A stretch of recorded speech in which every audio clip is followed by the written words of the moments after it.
Assalamualaikum warahmatullahi wabarakatuh.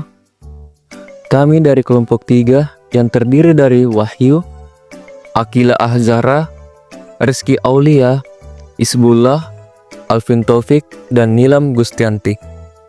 Di kesempatan ini, kami akan membahas topik penting dalam ekonomi mikro, yaitu kebijakan fiskal. Tugas ini kami buat sebagai bagian dari mata kuliah ekonomi mikro yang dibimbing oleh Ibu Dian Rizky Pangestu, SHNE. Langsung saja, mari kita mulai pembahasan pertama. Nah, sebelum kita bahas lebih jauh, coba kita pikir dulu. Apakah teman-teman tahu apa itu kebijakan fiskal? Untuk menjawab pertanyaan itu, mari kita dengarkan penjelasan dari Saudari Akila Ahzara. Jadi, kebijakan fiskal adalah kebijakan ekonomi yang dilakukan oleh pemerintah untuk mengatur keuangan negara. Artinya, pemerintah mengatur berapa uang yang masuk, seperti dari pajak, dan berapa yang dikeluarkan. Misalnya, untuk membangun jalan, sekolah, atau memberi bantuan sosial. Tujuannya tentu untuk menjaga agar ekonomi tetap berjalan stabil dan masyarakat bisa merasakan manfaatnya. Oke, kita sudah tahu pengertiannya.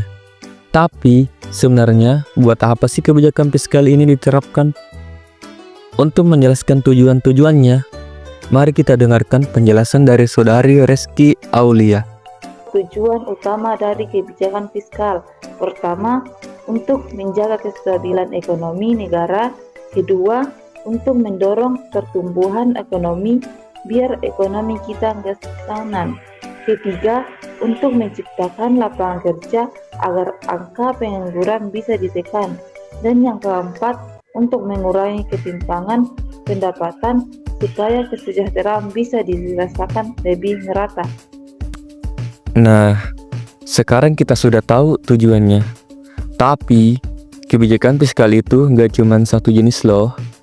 Apa saja jenisnya? Yuk kita dengarkan penjelasan dari Saudara Isbullah. Dalam penerapannya, kebijakan fiskal terbagi menjadi dua jenis utama. Yang pertama adalah kebijakan fiskal ekspansif.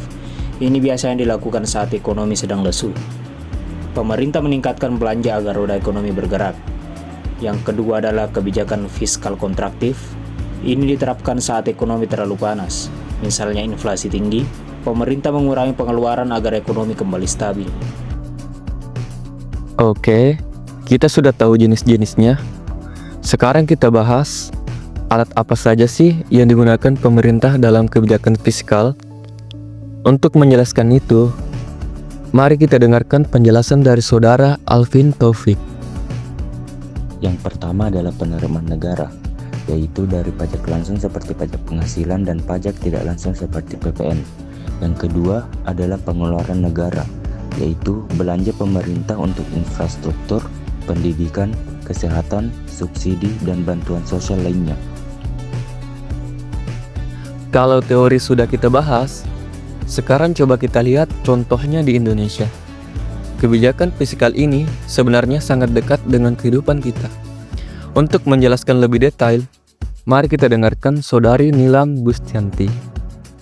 Beberapa contoh kebijakan fiskal di Indonesia antara lain subsidi bahan bakar dan listrik yang langsung kita rasakan manfaatnya. Kemudian ada bantuan langsung tunai atau BLT yang diberikan saat pandemi. Lalu ada program pemulihan ekonomi nasional serta kebijakan kenaikan PPTN ekonomi nasional serta kebijakan kenaikan PPN menjadi 11%.